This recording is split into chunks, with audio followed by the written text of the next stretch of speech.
اب وہ آیت آ رہی ہے جو عورتوں کے گلے سے بڑی مشکل سے نیچے اترتی ہے، لیکن اگر اس کا پازیٹو پہلو دیکھا جائے تو یہ عورتوں کی عزت افزائی ہے اس آیت کے اندر۔ وہ سورۃ النساء کی آیت نمبر ہے 34، الرجال قوامون علی النساء، مردوں کو ہم نے حاکم بنایا ہے عورتوں کے اوپر۔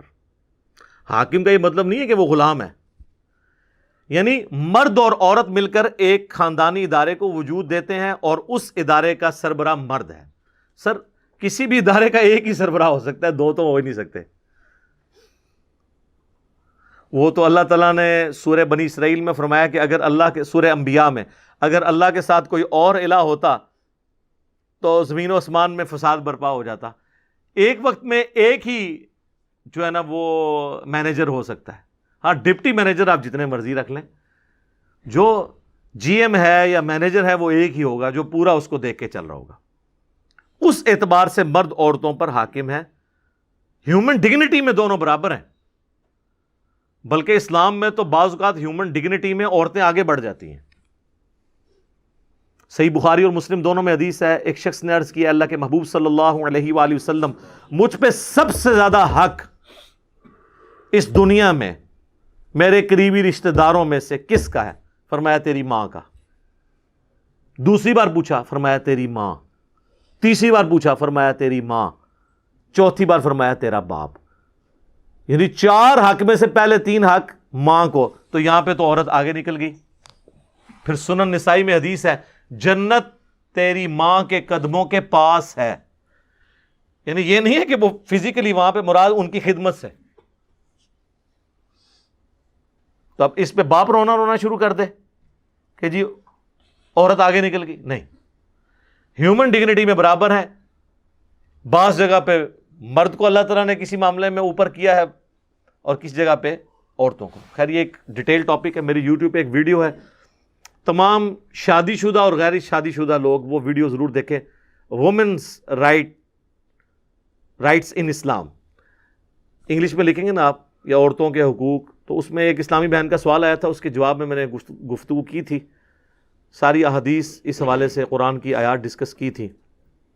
اس کی وجہ سے کافی مرد مجھ سے ناراض ہیں کہ ایک مردوں کے حقوق پہ بھی کوئی ویڈیو ریکارڈ کروائیں۔ تو چلیں یہ آج ہو گئی نا کہ مردوں کو اللہ نے عورتوں پر حاکم بنایا ہے، لیکن حاکم کا مطلب ہے کہ ان کی خالی پریویلیجز نہیں ہیں، رسپانسبلٹیز ڈال دی ہیں۔ یہاں پہ کوئی حاکم بنتا ہے وہ سمجھتا ہے کہ میں اب یہ سارے میرے غلام ہیں۔ حاکم کا تو مطلب ہے وہ پھنس گیا۔ امریکہ میں آپ دیکھ لیں وزراء کے لیے سیکٹری کا لفظ استعمال کرتے ہیں، وہ انہوں نے لفظ ہی ایسا ڈیوائز کیا کہ کسی دماغ میں خمار چڑھے ہی نہ، تو کسی کو چڑھتا بھی نہیں وہاں پہ، جوڈیشری بھی آزاد ہے۔ تو یہاں اللہ تعالیٰ فرما رہا ہے مرد عورتوں پر حاکم ہے، بما فضل اللہ بعضهم علی بعض، اس فضیلت کی وجہ سے جو اللہ ہی نے بلٹ ان بعض کو بعض پہ دی ہے، وبما انفقوا من اموالہم، اور بسبب اس کے کہ وہ اپنی عورتوں پہ مال بھی تو خرچ کرتے ہیں، یعنی عورتوں کی خدمت کرنے کی وجہ سے مردوں کا درجہ ہے۔ یہ بھی اسپیکٹ ہے نا سوچنے کا۔ مردوں کا درجہ یہ ہے کہ اپنی عورتوں کی خدمت کریں۔ یہاں تو ہمیں صرف بتایا جاتا ہے نا ماں باپ کی خدمت کریں، اور ماں باپ بتاتے ہیں کہ جی ہماری خدمت کرو، اور بیویاں کہتی ہیں ہماری خدمت کرو، ماں باپ کو چھوڑ دو۔ ہر کوئی اپنے اپنے حق کی بات کرتا ہے۔ تو اللہ تعالیٰ فرما رہا ہے کہ عورتوں پر چونکہ ان کے خامند خرچہ کرتے ہیں، اس وجہ سے بھی ان کو ان کے اوپر پرائورٹی حاصل ہے۔ جان کی امان پاؤں تو عرض کروں کہ آپ بھی تو اپنے علماء پہ خرچہ کرتے ہیں، لیکن حاکم وہ بنے ہوئے ہیں۔ ہونا تو چاہیے کہ وہ آپ ان کو اگر پوچھیں بھرے مجمع میں کہ سر یہ ایسے کیوں ہیں، تو وہ آپ کو جواب دے ہوں، نہ کہ یہ کہیں کہ آپ ذرا کمرے میں تشریف لیں۔ یہ تو نہیں ہونا چاہیے نا، تقریراں کر دو باہر، سوال پوچھو تو کہتے ہیں اندر۔ تو اللہ تعالیٰ فرما رہا ہے کہ چونکہ وہ خرچ کرتے ہیں تو یہ ایک اللہ تعالیٰ نے ان کو، اور اللہ نے فرمایا یہ ہم نے بعض کو بعض پہ فضیلت دی ہے، تو یہ اللہ کو کوئی چیلنج نہیں کر سکتا، یہ مورل لاز اللہ کے بنائے ہوئے ہیں۔ اور ان انٹینشنلی پوری دنیا ان قوانین کو مانتی ہے، چاہے جتنا مرضی ڈھنڈورا پیٹے۔ مثلا آج تک کبھی اولمپکس کی گیمز کے اندر آپ نے مردوں کی دوڑ عورتوں کے ساتھ دیکھی ہے؟ مردوں کی ہاکی کی ٹیم کا میچ عورتوں کی ہاکی کی ٹیم کے ساتھ دیکھا ہے؟ عورتوں کا عورتوں کے ساتھ ہوتا ہے نا. کیوں؟ سر یہ سب مانتے ہیں کہ وہ ون سائیڈڈ ہو جائے گا, عورت کمزور ہے مرد کے مقابلے پہ. تو یہ تو سب مانے میں ہے. اور جب اسلام یہ بات کرتا ہے, کہتے ہیں اسلام عورت کے حقوق چھینتا ہے, وہ لوگ یہ اسلام کے اوپر تان کر رہے ہیں جنہوں نے عورت کو کموڈٹی بنایا ہوا ہے. بلیڈ کے اشتہار میں بھی عورت دکھاتے ہیں. عورت کو انہوں نے ایک کموڈٹی کے طور پر, نمائشی طور پر, کوئی عزت نہیں ہے. دیکھ لیں اولڈ ایج ہومز بنے ہوئے ہیں یورپ میں اور امریکہ کے اندر. یہاں تو جو عورتیں بوڑھی ہوتی ہیں تو خاندان میں ان کی رسپیکٹ بڑھ جاتی ہے. اس طرح کی عزت کہاں ملے گی؟ تو اسلام نے تو عورت کو عزت دی ہے. عورت کی یہ عزت ہے کہ آپ اسے جو ہے وہ بے پردہ کر کے تو پبلک کے سامنے پیش کرنا شروع کر دیں. یہ تو اس کو ایک کموڈٹی بنانے والی بات ہے. اور ہمارے لوگ بھی متاثر ہو جاتے ہیں ون سائیڈڈ بات سن کے.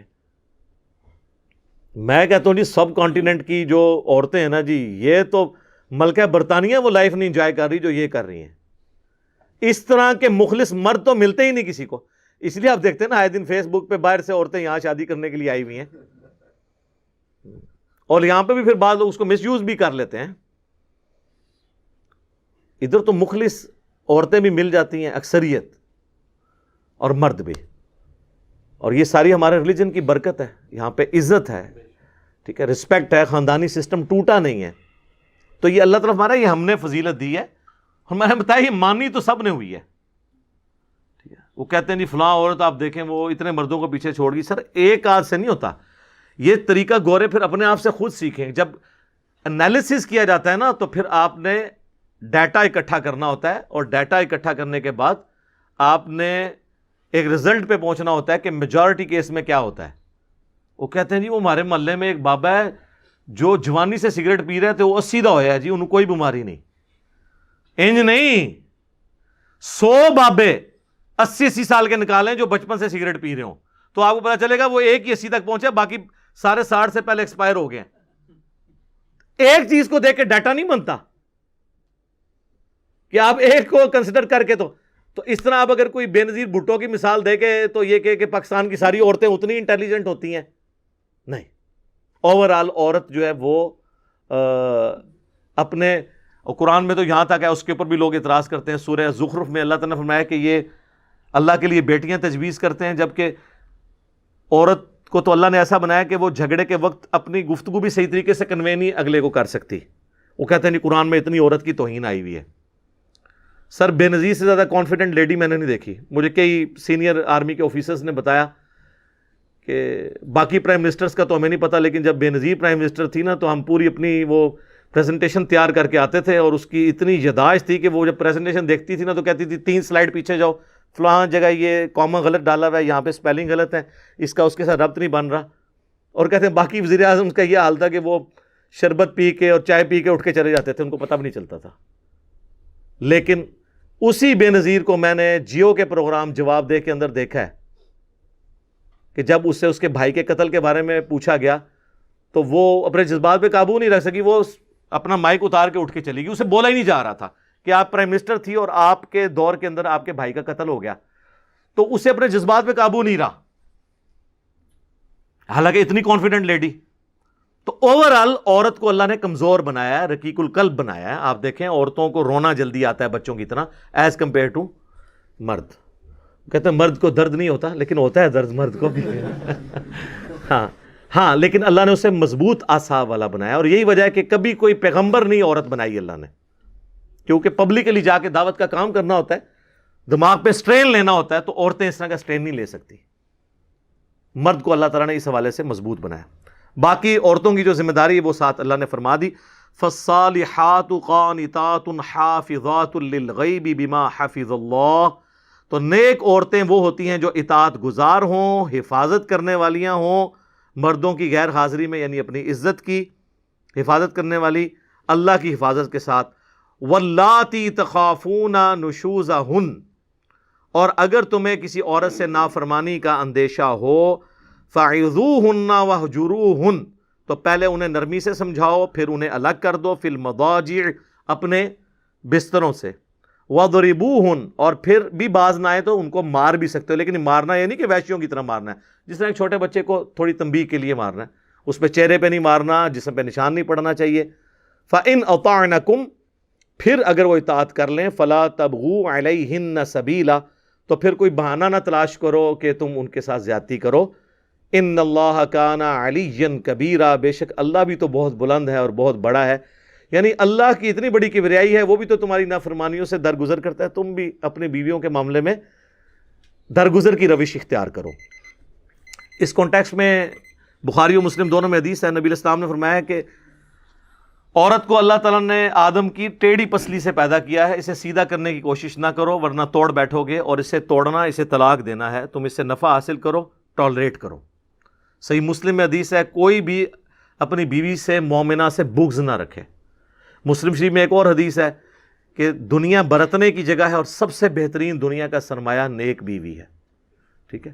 صحیح مسلم میں حدیث ہے، ہر تسبیح صدقہ ہے، سبحان اللہ، ہر تحمید صدقہ ہے، یعنی الحمدللہ، ہر تحلیل صدقہ ہے، یعنی لا الہ الا اللہ، ہر تکبیر صدقہ ہے، اللہ اکبر کہنا، امر بالمعروف ونہی عن المنکر، لوگوں کو نیکی کا حکم دینا اور برائی سے روکنا اپنی اپنی ڈومین کے اندر، یہ بھی صدقہ ہے، اور تمہارا اپنے بیوی بچوں کے منہ میں لقمہ ڈالنا بھی صدقہ ہے، حتیٰ کہ تمہارا اپنی بیویوں کے ساتھ ازدواجی تعلق جو آپ سمجھ لیں خالصتاً جو ہے اینیمل انسٹنکٹ ہے، وہ بھی صدقہ ہے۔ صحابہ کو باقی چیزیں تو ہضم ہو گئی، انہوں نے کہا یہ بیویوں سے تعلق قائم کرنا بھی صدقہ ہے، اس پہ بھی ثواب ملے گا۔ تو آپ نے فرمایا اگر یہی چیز تم کسی ایسے طریقے سے پوری کرو جو تمہارے لیے حلال نہیں ہے تو کیا تمہیں گناہ ملے گا؟ صحابہ نے کہا ملے گا۔ تو آپ نے فرمایا پھر اس کے اوپر ثواب بھی ملے گا۔ یہ صحیح مسلم میں حدیث ہے، نیکی کا کانسیپٹ۔ یہ تو کئی حدیثیں مجھے فی البدی یاد ہیں، اب ٹائم مکمل ہو چکا ہے۔ وہ جو وومنز رائٹس ان اسلام جو میری ویڈیو ہے وہ آپ ضرور دیکھیں، میں نے ان سارے ایشوز کو اس میں ڈسکس کیا ہے، اور کافی ساری باتیں کرنے والی ہیں، لیکن اب ٹائم مکمل ہو چکا ہے۔ پھر انشاءاللہ تعالی زندگی رہی تو اگلی کلاس کے اندر آگے سے سٹارٹ کریں گے۔ اللہ تعالیٰ سے دعا ہے جو حق بات میں نے کہی اللہ تعالیٰ ہمارے دلوں میں راسخ فرمائے، اگر جذبات میں میرے منہ سے کوئی غلط بات نکل گئی تو اللہ تعالیٰ ہمارے دلوں سے ہی اسے محو کر دے، دھو دے، ہمیں معاف بھی فرما دے، ہمیں کتاب و سنت کی تعلیمات پر عمل کر کے دوسرے بھائیوں تک پہنچانے کی توفیق عطا فرمائے۔ سبحانک اللہم وبحمدک، اشہد ان لا الہ الا انت، استغفرک واتوب الیک، وما علینا الا البلاغ المبین۔ جزاکم اللہ خیرا۔